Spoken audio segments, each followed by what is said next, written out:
la khaufun alaihim walahum yes, mereka tidak akan mengalami ketakutan baik kehidupan dunia maupun kehidupan akhir. Bahkan para malaikat itu mengatakan ke wali-wali nahnu awliyaukum fil hayatid dunya wa fil akhir. Kita ini teman kamu, saudara kamu, mitra kamu. Terus cara berpikir niku udan niku rahmat, terus termasuk tobat sing sah. Niku dawuh Imam Ghazali kon adus nganggo banyu udan sing ceblok langsung. Mergo nak liwat kenteng kadang kentenge iku hasil sumbangan proposal. Terus pun sing langsung mawon, sing liwat plastik pun mboten mandi niku. Mboten mandi niku sing niku mau sama niku. Terus dulu di antara syarat tobat niku dawuh Imam Ghazali niku adus udan sing perawan, maksudnya sing asli ceblok saking putih langit niku langsung sampean ombe. Nak tepak nggih tobat, nak mboten tepak nggih lara niku. Kenapa sholat itu lebih indah ketimbang nikmatal wiqo misalnya, nikmatnya hubungan biologis? Jawabnya ulama itu gini, lucu jawabannya sederhana. Nikmatnya kamu punya anak itu apa? Jawabnya ulama itu lucu. Kalau sakit dia sembuh, kalau hilang dia datang. Saya ulang lagi ya, kalau sakit dia sembuh, kalau hilang dia datang. Sekarang orang tua yang punya anak sakit koma di UGD atau di emergency, itu senangnya tuh mengalahkan kesenangan apa saja. Kira-kira orang yang berhubungan intim atau yang hubungan biologis dengan orang yang sedang anaknya sembuh dari koma, senangnya senang mana? Senang yang melihat anaknya sembuh dari koma. Senikmat apapun hubungan biologis, senang anaknya yang hilang ketemu. Nah, kalau anak ketemu saja orang seseneng itu, apalagi kita di surga. Ketemu zat yang lama kita sembah, yang lama kita rindukan, yang lama kita rindu. Kemudian ketemu di surga. Maka tidak ada artinya surga tanpa melihat Allah Subhanahu wa ta'ala. Memang harus dijelaskan secara rohani. Akhirnya orang ngerti bahwa nikmat tertinggi di surga adalah melihat Allah Subhanahu wa ta'ala. Karena kalau anak-anak muda mungkin protes, ya enggak, ya enak kumpul sama widadari gini-gini. Wah itu kan yang trauma bojone jelek gitu. Wah itu yang bojone jelek mesti kesusu masuk surga karena itu sudah jelek, cerewet, nggak mati-mati kan gitu. Terus dia ingin masuk surga mesti niatnya welek, mesti pikiran pertama itu kumpul widadari. Tapi ada ulama yang bikin analogi tadi, misalnya istri kamu cantik, kemudian anak kamu sakit, koma. Hubungan dengan istri sama dengar berita anak kamu sembuh, seneng mana? Seneng anak sembuh. Sama anak yang hilang, seneng mana? Anak yang hilang ketemu. Maka terus ulama bisa menjelaskan itu. Kalau orang ketemu anaknya seseneng itu, apalagi ini ketemu Tuhannya yang bertahun-tahun disembah, kemudian tidak pernah melihat. Di surga itu nanti kita melihat Allah Subhanahu. Makanya Allah begitu bangganya mempromosikan surga. Surga itu apa? Surga itu wujuhu yauma idzin nadhirah ila rabbiha nadhirah, yaitu wajah-wajah berseri-seri dan melihat. Itu tanpa dijelaskan seperti ini Anda akan janggal, enaknya di mana? Tapi setelah dijelaskan detail gini oleh ulama, maka kita akan tahu an-ni'matul uzma sing enggak ada perbandingannya adalah nikmat masuk apa? Surga karena melihat Allah Subhanahu wa ta'ala. Ya jadi saya berkali-kali pokoknya minta sekali, hadil umat harus umat yang rasional, terutama dalam mengemban tauhid. Karena tauhid ini yang disebut kalimah. Sampai Allah mengistilahkan kepada Nabi Ibrahim itu waja'alaha kalimatam baqiyatan fi aqibi. Kalimat tauhid adalah kalimat yang akan abadi di anak cucunya Nabi Ibrahim. Baik anak cucu yang karena gen, mau anak cucu yang karena sebab, yaitu santri dengan kiai. Dan itu caranya gimana? Umat Islam jangan berhenti belajar mantek. Makanya di MGS, di Qudsiyah, di TBS, semua pondok pasti ngajarkan mantek, di Bendan, ilmu logika. Itu tadi, kalau kamu tidak bisa menemukan tauhid dengan cara tadi, dengan cara al-alam mutaghayyir wa kullu mutaghayyir hadis la budda min bukhtis, paling tidak pakai ilmu yang dilakukan Rasulullah SAW. Itu masyhur itu. Saya sering cerita di mana-mana. Ada orang namanya Jubair bin Mut'im, Muhammad bin Jubair bin Mut'im. Itu dulu dia kafir. Dia orang pinter sampai dipasrai jadi negosiator untuk mengurus tawanan perang Badar yang ditawan Rasulullah SAW. ketika datang di Medina, delalah pas maghrib, Nabi baca wattur wa kitabim mastur. Di antara ayat yang dibaca Nabi itu am khuliqu min ghairi syai'in. Masa manusia sebanyak ini kemudian mereka diciptakan oleh ketiadaan. Min ghairi syai'in itu oleh ketiadaan. Masa alam raya yang wujud ini, alam raya yang punya eksistensi ini kemudian penciptanya adalah ketiadaan. Padahal wal adamu la yakhluqu wa la yu'assiru wa la kadza wa kadza.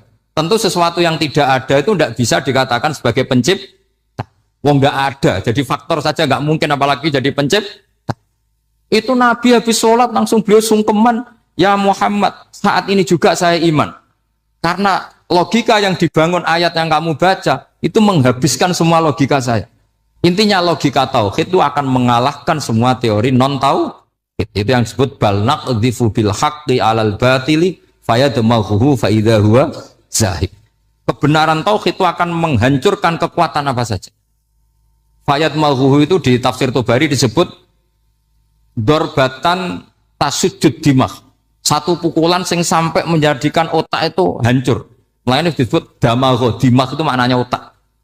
Maka kamu jangan khawatir kalau Islam didiskusikan di Uni Soviet, didiskusikan di Kanada, didiskusikan di Korea, pasti kalimat tauhid akan mengalahkan kalimatul batil. Pasti ja'al haqqu wa zahaqal batil, innal batila kana zahuq.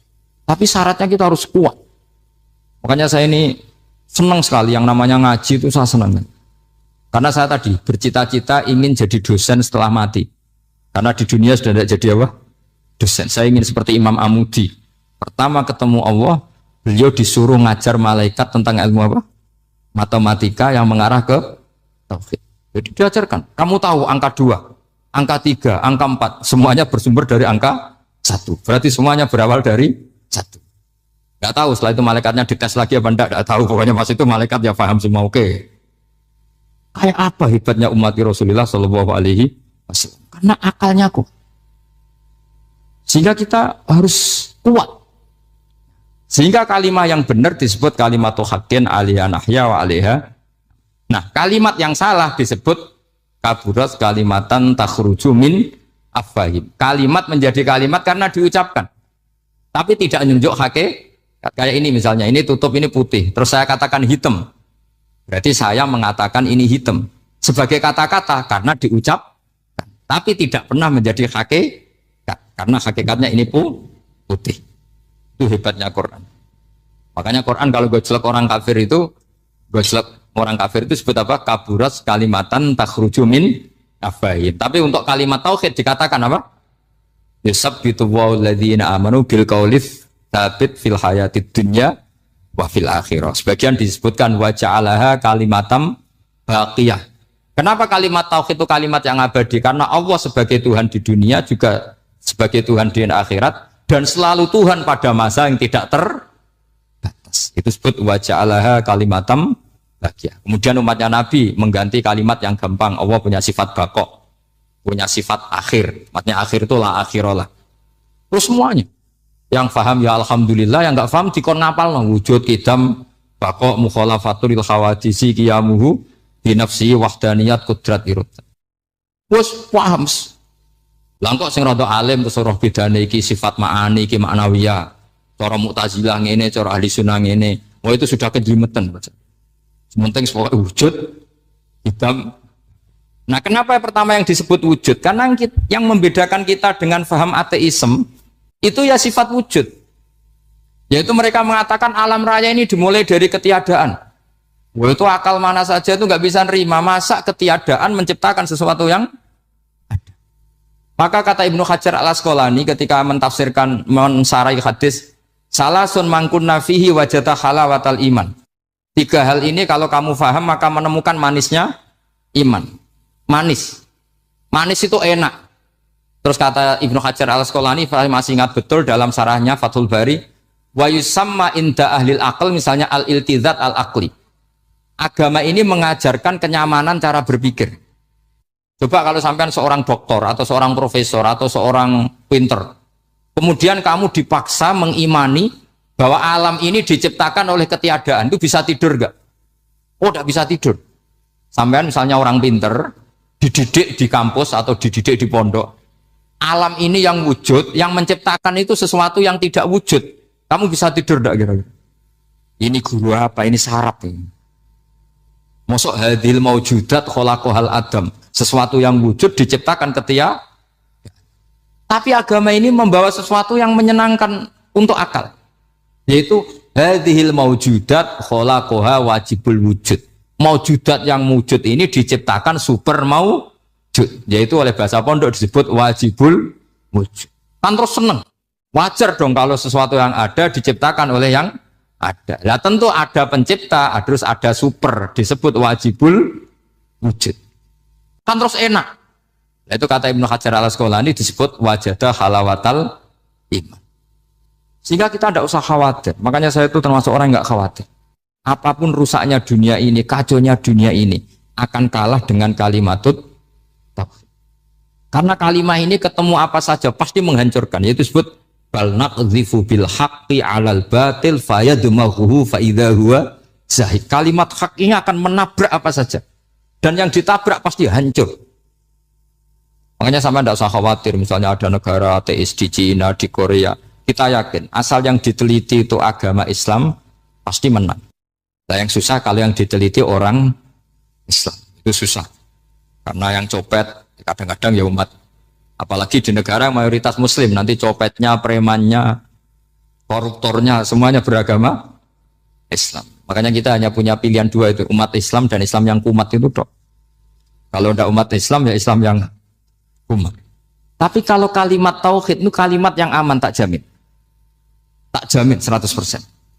Sehingga saya itu kalau ditanya profesor Pak Bak, kalau suatu saat Indonesia jadi negara yang sangat terbuka, kemudian ada sekolah perbandingan agama, menurut Anda prospek Islam gimana?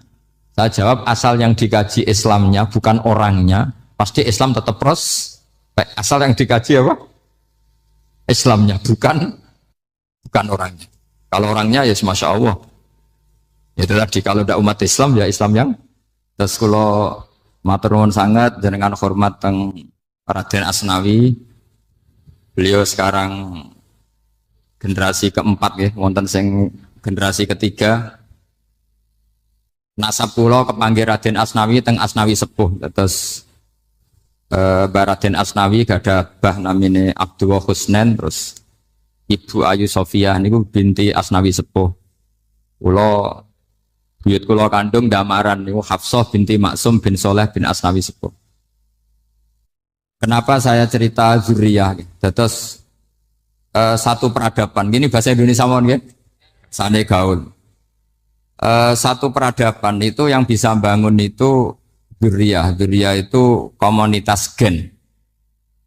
Meskipun nanti komunitas gen itu bisa disadap atau dibajak oleh orang-orang yang tidak gen. Jadi agak ilegal tapi itu sah. Karena sampean bisa misalnya kalah nasab sama saya, misalnya bilang nanti ketemu di Nabi Adam saja Gus gitu. Nanti pasti kita ketemu di siapa? Nabi Adam. Terus kedua, kekalahan nasab itu udah abadi. Karena nanti setelah jenengan ditanya di kuburan, bapak kamu siapa? Itu disuruh jawab Nabi siapa? Ibrahim. Terus kekalahan nasab sampean nanti berakhir di kuburan. Karena nanti dijawab siapa bapak kamu, disuruh jawab siapa? Nabi Ibrahim. Jadi yang punya bapak Karmen apa itu sudah selesai, sudah nggak dipakai lagi. Nanti pakai siapa? Nabi siapa? Ibrahim. Nah, kenapa saya cerita bahwa nasab gen itu akan disatukan oleh satu visi ilmiah yang objektif. Gini ku dawe Nabi Yusuf, wattaba'tu millata abai Ibrahim wa Ishaq wa Yaqub. Terus dawe Nabi Yusuf, maka nalana an nusyrika billahi min syai'. Jadi saya ngikuti leluhur saya. Ini dengerin ya, saya ngikuti leluhur saya, yaitu Nabi Yakub bin Ishak bin Ibrahim. Leluhur saya itu siapa? Maka nalana an nusyrika billahi min syai', yaitu keluarga besar yang tidak pernah melakukan kemusyrikan. Ya, keluarga besar kami punya tradisi tidak pernah melakukan kemusyrikan. Dan bahkan itu dibahasakan Tidak mungkin kita ini melakukan kemusyrikan. Maka nalana itu kira-kira kalau bahasa Indonesia itu kita ini tidak mungkin melakukan kemusyrikan. Nah, kenapa demikian? Itu berangkat dari logika yang permanen. Disebut yusabbitu Allahu alladziina aamanu bil qouli tsabiti fil hayatid dunya wa fil akhir. Logika permanen itu begini misalnya. Kita ini kan hidup dari bapak dari ibu terus sampai Nabi Adam. Kemudian setelah Nabi Adam ini berakhir, kemudian kita mau tidak mau berpikir Nabi Adam itu siapa? Terus diterangkan ternyata Nabi Adam itu satu makhluk hidup yang mulanya dari tanah. Lewat wahyu Allah, lewat titah Allah kemudian jadi manusia yang bernama Adam.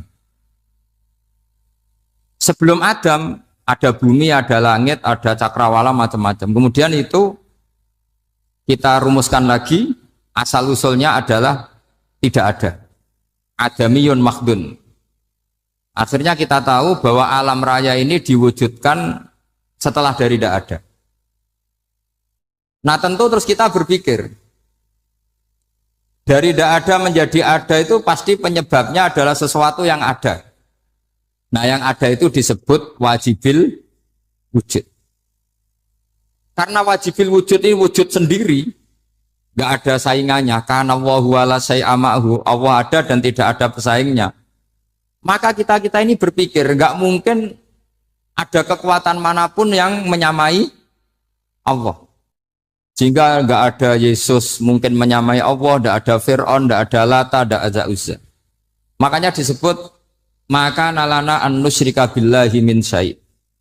Kita ini tidak mungkin melakukan kemusyrikan.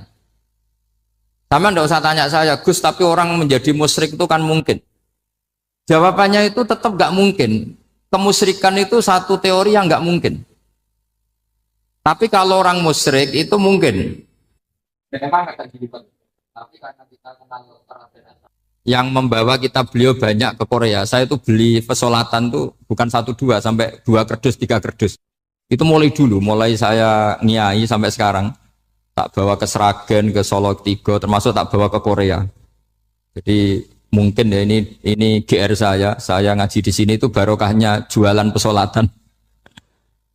Tapi bukan jualan yang cari laba enggak, karena tak gratiskan, tapi itu dagang akhirat lah kira-kira gitu. Jadi kalau saya masuk neraka kita era pantas, bakul pesolatan kok masuk neraka gitu, kayak itu nggak pantas itu. Karena saya termasuk orang ya yang cara berpikir itu optimis. Dulu di sini ada orang alim alama namanya Raden Asnawi. Terus kemudian sejarah agak berpolemik, ada yang mengatakan beliau itu muridnya Syekh Nawawi, ada yang mengatakan tidak. Apapun itu yang saya yakini adalah beliau ya saling istifadah lah, saling bermanfaat bagi Syekh Nawawi Banten. Saya punya catatan sejarah banyak tentang Raden Asnawi karena guru-guru kita itu akan ketemu di Syekh Nawawi Banten. Yaitu kita tahu misalnya saya ngaji Mbah Mun ngaji Mbah Zubair misalnya ngaji Syekh Fakih Mas Kumambang, ngaji Mbah Mahfud, terus ngaji Sayyid Abi Bakar Sato, terus ngaji Sayyid Zaini Dahlan.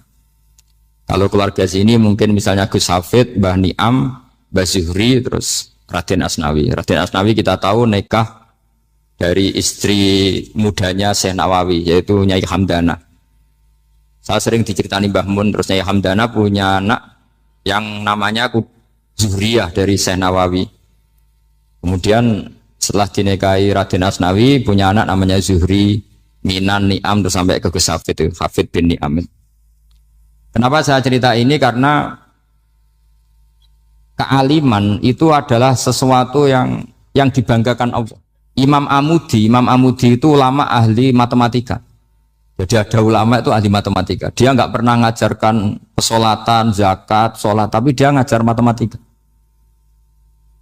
Kemudian dari matematika itu beliau menjadi ahli tauhid.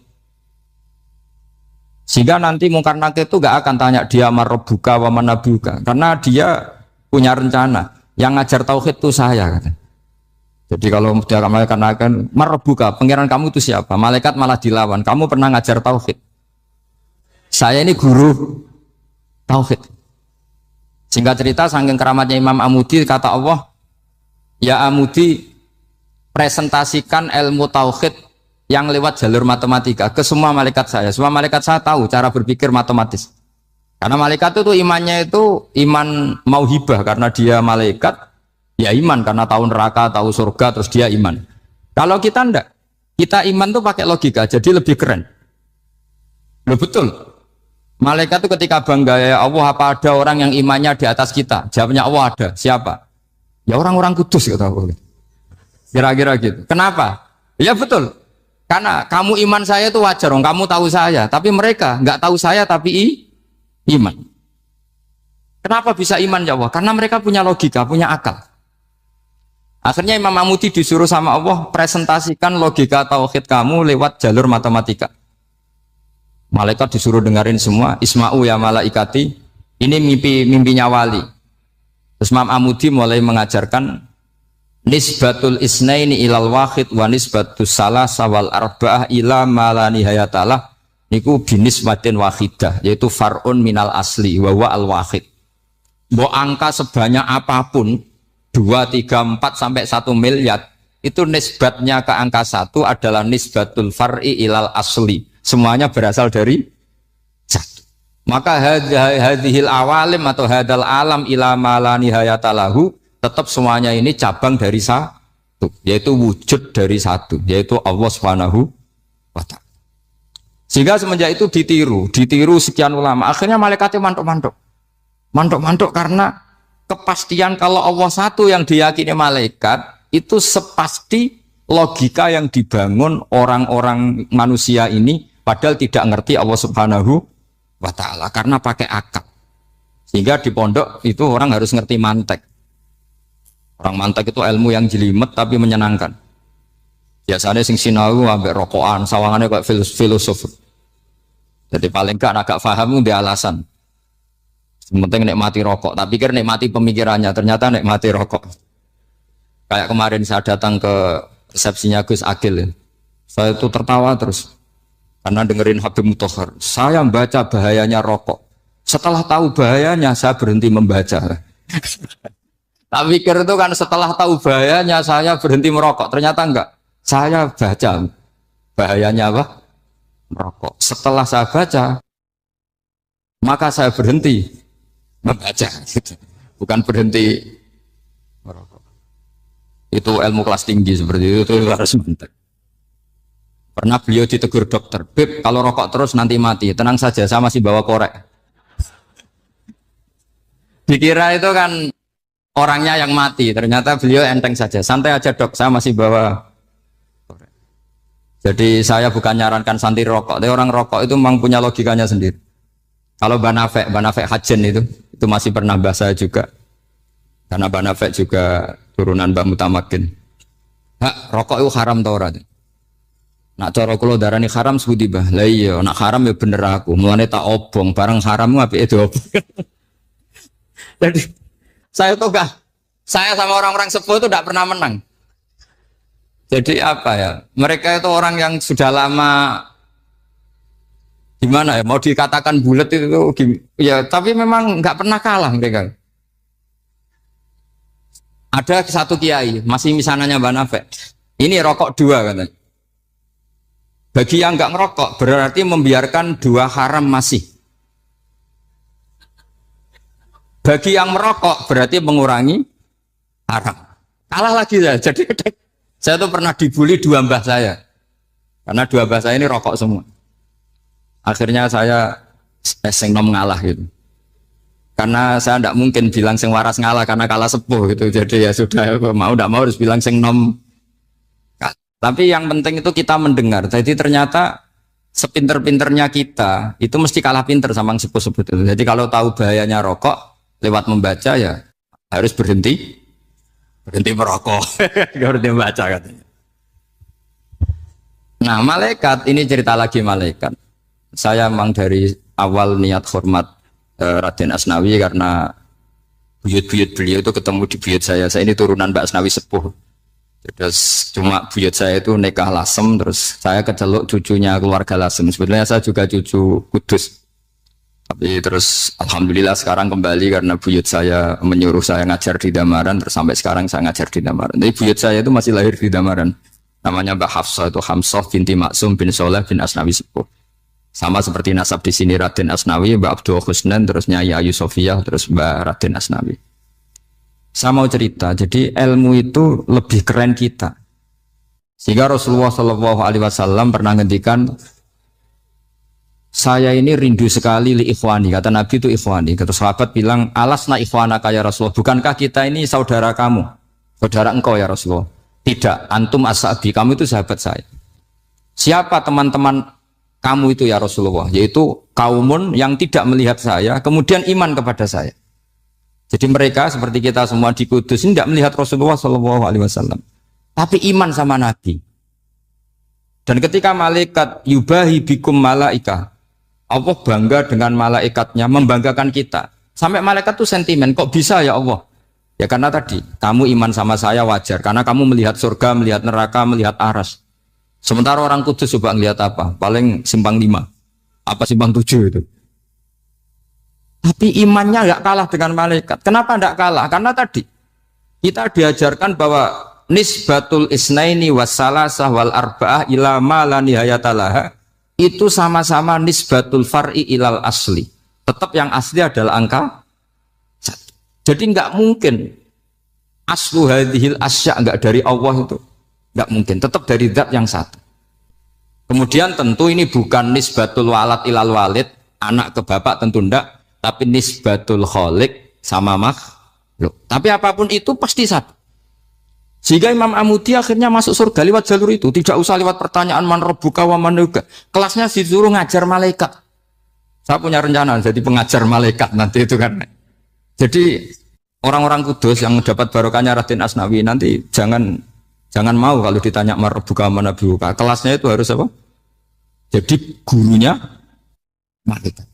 Karena bapak kita Nabi Adam itu keren. Nabi Adam itu adalah orang yang disuruh Allah dipresentasikan, dibanggakan Allah di depan para malaikat.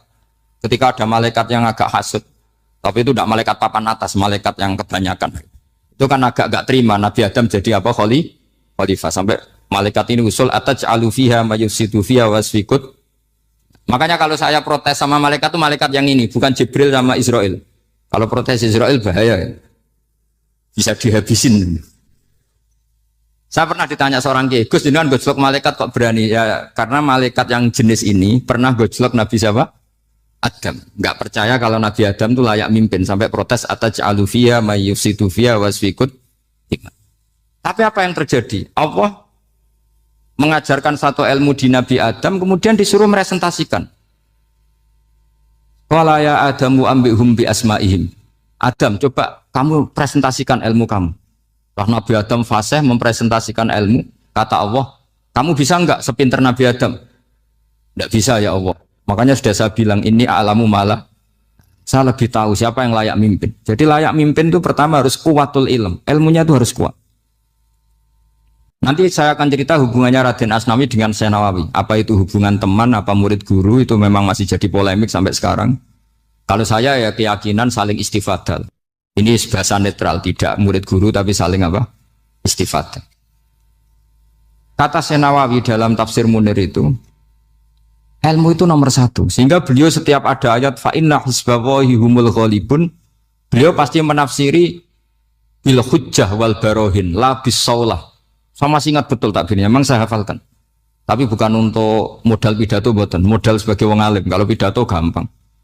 Pidato itu semua orang bisa. Kalau jadi orang alim itu tidak gampang. Lebih susah lagi wong alim berpidato. Itu kalau nggak pernah mbah saya tidak mau. Karena memang saya terkenal nggak suka pidato. 1 memang nggak bisa. Nomor 2 tidak ingin. Nomor 3 ya rugi. Karena pidato itu nasib-nasiban.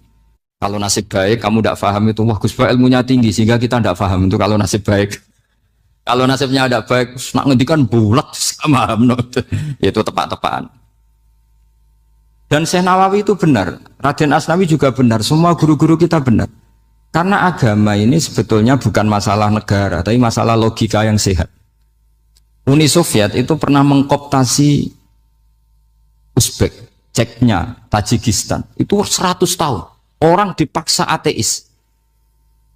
Tapi orang-orang Uzbek, saya sering ketemu lama Uzbek, kadang ketemu di Korea, kadang di Malaysia.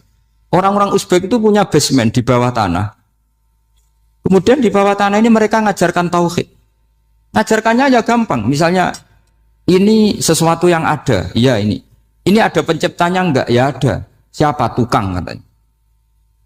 Yang penting itu enggak ada logika bahwa sesuatu yang ada disebabkan oleh ketiadaan. Lah orang komunis, orang ateis itu orang yang mengatakan alam ini didahului oleh nihilisme, oleh adamiyah. Masuk akal enggak sesuatu yang ada, penciptanya sesuatu yang tidak ada. Sehingga orang anak-anak Uni Soviet itu enggak pernah kepikiran membenarkan ateis itu enggak pernah. Bareng Uni Soviet ada itu Glasnost Perestroika itu kemudian hancur, semuanya langsung menjadi negara Islam, termasuk Uzbek, Tajikistan, karena diajari ilmu. Bahwa ilmu itu yang nggak pernah kalah oleh negara. Sehingga saking pedenya Rasulullah SAW ketika Sulhul Hudaybiyah, ini agak jelimet, tapi gampang dicerna. Sulhul Hudaybiyah itu satu perjanjian yang semuanya merugikan Rasulullah. Yaitu kalau orang kafir masuk Islam disuruh kembalikan ke kafir, karena kafir itu bagi mereka habitat, Islam itu hal yang baru. Tapi kalau orang Islam menjadi kafir, nggak boleh kembali Islam, berarti kembali ke habitat. Semua perjanjian itu merugikan. Sampai masyhur Sayyidina Umar protes ke Rasulullah, jenengan masih nabi. Itu kan ekstrim tanya.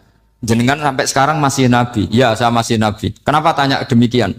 Karena semua perjanjian merugikan Islam, menguntungkan orang apakah? Semua sahabat sebetulnya persis Sayyidina Umar protes, kecuali Abu Bakar. Lama-lama akhirnya di antara perjanjian itu berbunyi begini. Tapi saya minta satu hal. Orang boleh mendiskusikan Islam tanpa tekanan. Itu saja permintaan Nabi. Orang boleh mendiskusikan Islam secara bebas, tidak tertekan. Karena orang-orang kafir melihat itu hal yang biasa. Ya nggak masalah Muhammad. Akhirnya orang diskusi. Islam itu apa sih? Islam itu orang yang menuhankan Allah. Allah itu siapa? Zat yang menciptakan langit dan bumi. Lama-lama orang kafir berpikir, wah keren. Tuhannya Muhammad bisa bikin langit dan bumi. Nggak kayak Tuhan kita, malah kita yang bikin. Jadi mulai debat itu mulai. Terus ada yang cerita lagi. Saya pernah loh nyembah Lata, pas itu dikencingi luwak. Masa ailahun ya bulu ali sa'laban, masa Tuhan kok dikencingi luwak? Yang agak-agak ahli kitab ya diskusi lagi. Wah kayaknya Yesus tidak Tuhan. Masa Tuhan kok kelaparan, lemes, wah repot nanti. Jadi makanya Allah ketika gojlok wa ummuhu siddiqah kana yakulani ta'am. Mal masihu ibnu Maryam illa rasul qad khalas min qablihir Rasul wa ummuhu siddiqah kana yakulanit. Coba paradok enggak misalnya. Kamu didolani Nabi Isa terus ketok lemes. Kenapa? Tuhan, saya agak sakit keroi dulu. Kan enggak kebayang itu. Punya Tuhan yang sakit setelah makan sehat terus. Kan enggak kebayang seperti itu. Ketika Nabi punya konsep Tuhan, Tuhannya Muhammad itu siapa? Yaitu zat yang la awalalah, zat yang pertama.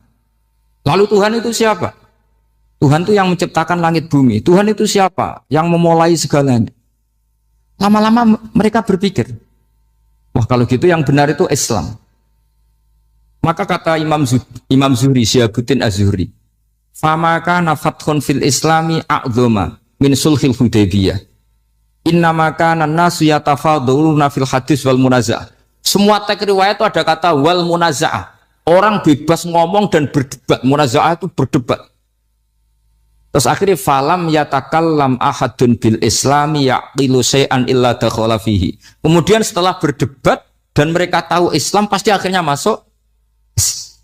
Dan itu yang sekarang terjadi di dunia. Makanya saya pernah ditanya seorang profesor, Gus, kalau di Jogja ada sekolah perbandingan agama menurut Anda gimana? Asal itu tentang agama enggak apa-apa. Tapi kalau yang dibandingkan umat Islam itu jangan. Karena nanti kalau di Indonesia kira-kira yang copet itu ditanya agamanya juga Islam, yang koruptor juga Islam. Jadi kalau yang dikaji Islamnya nggak apa-apa, tapi orangnya jangan kata saya. Karena yang bulat ya banyak, yang nggak sholat ya banyak. Tapi kalau Islamnya saja, misalnya adu konsep tentang Tuhan. Masyhur kita mungkin banyak yang melihat itu debatnya Stanley Fischer sama Ahmad Didat itu. Tuhan kamu siapa ini itu sama Didat cerita Tuhan saya itu lam yalid walam yulad walam yakul lahu kufuwan. Itu spontan ada seorang mahasiswi bilang sepertinya Tuhan Anda lebih menarik kan?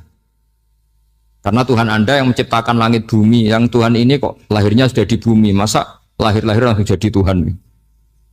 Jadi akhirnya falam yatakallam ahadun bil islami yaqilu syai'an illa dakhala fihi. Sehingga agama ini apa? Agama itu adalah kalimat tauhid. Kalimat itu apa? Logika yang terbangun.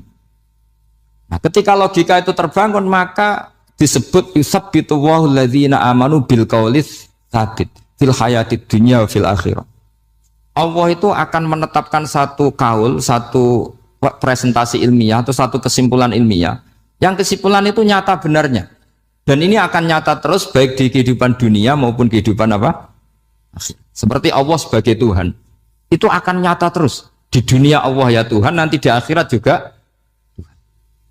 Tapi Tuhan selain Allah, maka menjadi Tuhan ini nunggu ada yang menuhankan. Misalnya Fir'aun, itu jadi Tuhan karena ada yang menuhankan. Sekali dia mati, dia sudah aset wisata, bukan Tuhan lagi. Makanya gejolokannya orang ulama Arab, kalau ketemu ulama Mesir, kalau gejolokan itu lucu. Orang Arab, ada Abu Jahal, Abu Lahab, penggaweane ngusir Nabi. Gitu. Itu gejolokannya ulama Mesir. Kata ulama Arab, kamu gayanya benci Fir'aun, tapi rizki kamu dari wisata melihat Fir'aun. Itu gejolokan. Gejolokannya ulama Arab sama ulama Mesir. Sehingga agama ini mengajarkan apa? Satu kalimat. Makanya kamu harus belajar mantek. Dulu Raden Asnawi ya pengajar mantek. Dulu buyut saya di sini Mbah Fauzan, abahnya Mbah Pah itu, mbahnya itu juga pengajar mantek. Karena di antara yang diceritakan Allah itu wa ja'alaha kalimatam baqiyatan fi aqibih. Tugas utama Nabi Ibrahim adalah menjadikan satu logika. Kalimah itu logika. Itu menjadi logika yang abadi. Baqiyah itu abadi. Fi aqibih di anak turunnya Nabi Ibrahim. Misalnya begini, saya beri contoh ya. Misalnya saya mengatakan teh ini hitam, itu menjadi kalimah karena diucapkan, tapi tidak menunjuk hakikat karena tehnya berwarna apa? Kuning.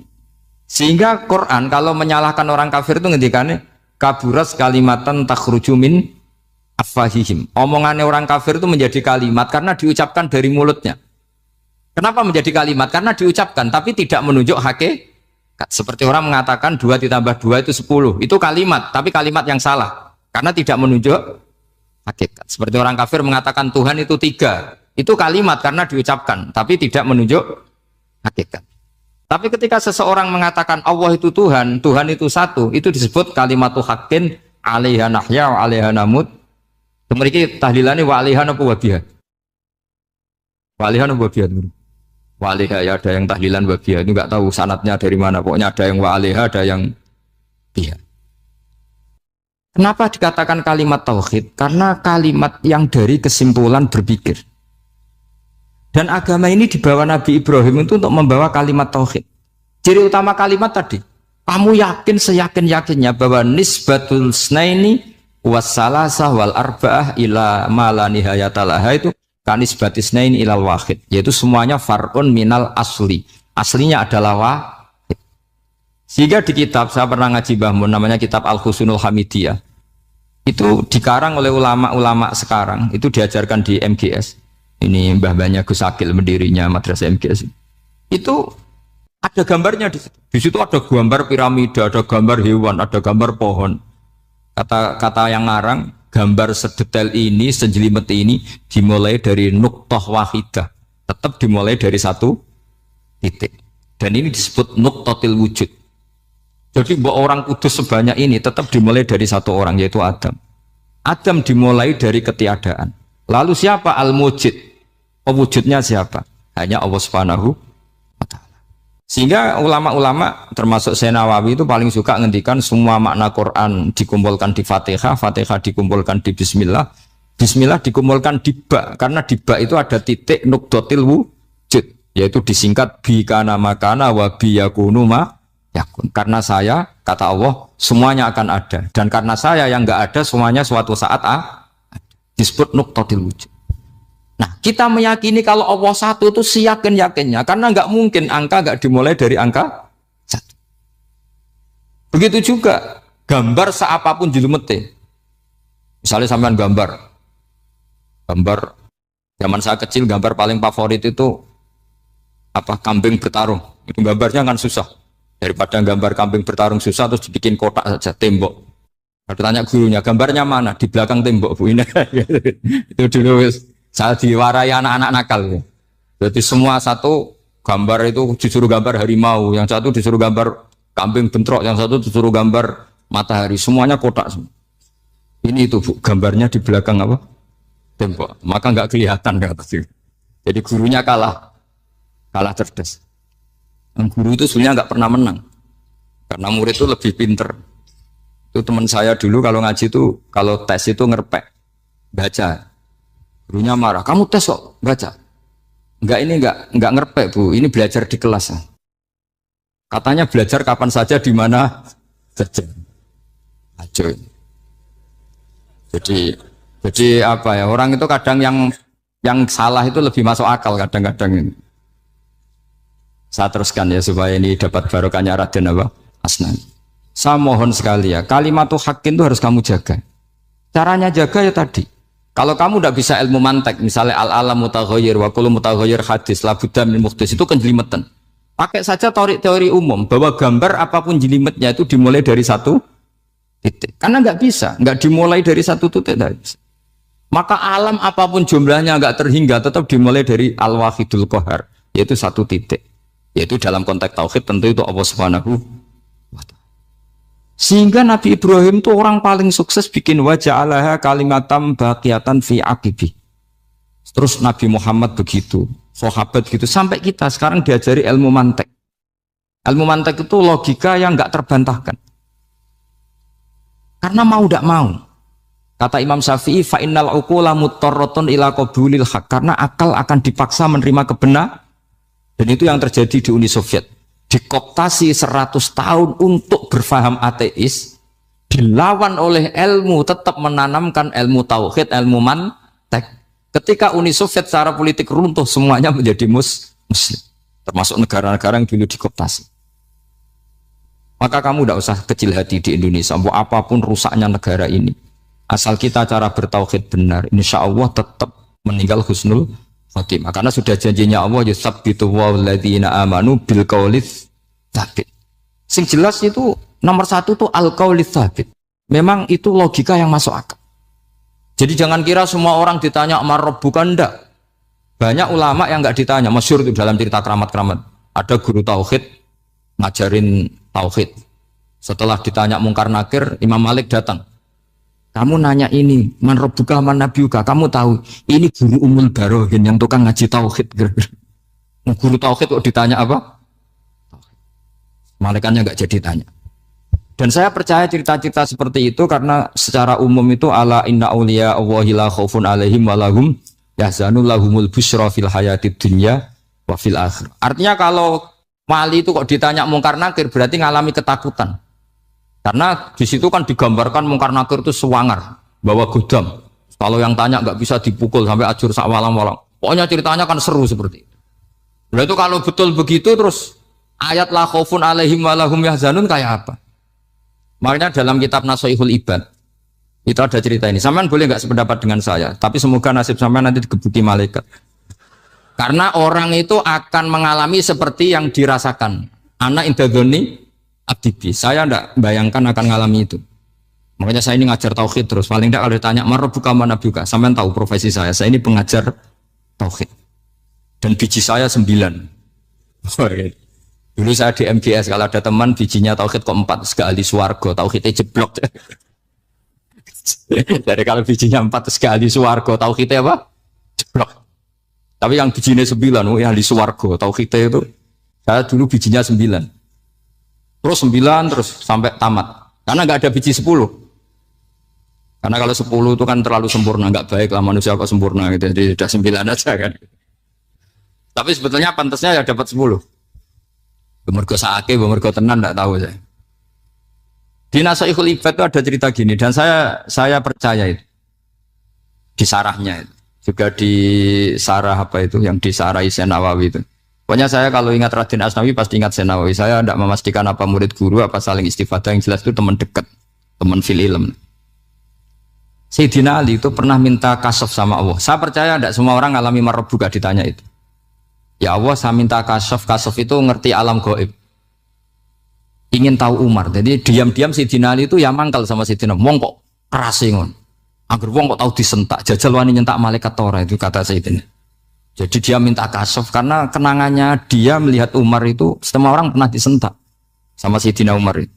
Sayyidina Ali minta kasaf, ya Allah saya ingin melihat Umar menghadapi mungkar nakir. Masih garangkah apa enggak? Itu dah, itu tidak. Minta kasaf. Pas kasaf beliau bangun dari kubur, duduk. Dilihat sama Sayyidina Ali ini ngalami kasaf. Sama ndak usah tanya. Enggak wali kok tanya, ya sudah pokoknya percaya aja. Akhirnya malaikat mungkar nakir datang. Itu di situ digambarkan matanya itu kalkidril mughalla, kayak apa itu panci yang dibakar. Wah, soal seru. Semua nang Sayyidina Ali. Baru ini kamu akan takut gitu. Tapi ternyata enggak. Umar bangkit disentak orang tua itu. Kamu tahu menghadapi siapa? Yang sopan. Wah, sontak. Kaget malaikatnya itu karena nggak pernah ngalami disentak, mungkin itu pertama. Kaget. Memangnya kamu siapa? Saya ini teman kekasih Tuhanmu. Saya yang diandalkan temannya sebenarnya bukan dia. Ana sohibu habibillah. Saya ini temannya kekasihnya Allah. Jadi dia mengandalkan temannya sebetulnya, bukan mengandalkan dirinya. Oh, kamu temannya Nabi Muhammad? Iya, saya Umar, temannya Nabi Muhammad. Kamu harus hormat sama temannya kekasih kamu. Terus mulai itu. Akhirnya matur Allah. Ya Allah, apakah prosedur seperti ini bisa dinego? Sama Allah. Oh iya katanya. Kamu kalau menghadapi kekasih saya jangan seperti itu katanya. Semenjak itu beliau sopan santun, dua mungkar nakir itu. Jadi ini berita gembira. Jadi sebetulnya itu enggak.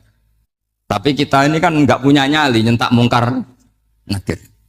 Semoga dengan gelar kita doktor tafsir, doktor tauhid gitu, atau paling enggak guru kutsiyah tauhid gitu, atau siswa terbaik dalam materi tauhid. Itu harus kamu bawa status. Jadi jika nanti ini saya ranking 1 tauhid, masa masih ditanya marbuka waman nabi. Dan itu menurut saya sah. Sampean enggak usah protes takbirin di, susah usah takbiran. Pokoknya takbirnya adalah wali-wali itu la khaufun alaihim walahum. Yes, mereka tidak akan mengalami ketakutan baik kehidupan dunia maupun kehidupan akhir. Bahkan para malaikat itu mengatakan ke wali-wali nahnu auliyaukum fil hayatid dunya wa fil akhir. Kita ini teman kamu, saudara kamu, mitra kamu. Masa mitra kok nutui itu kan nggak fair. Dan menurut saya paling efektif itu apa?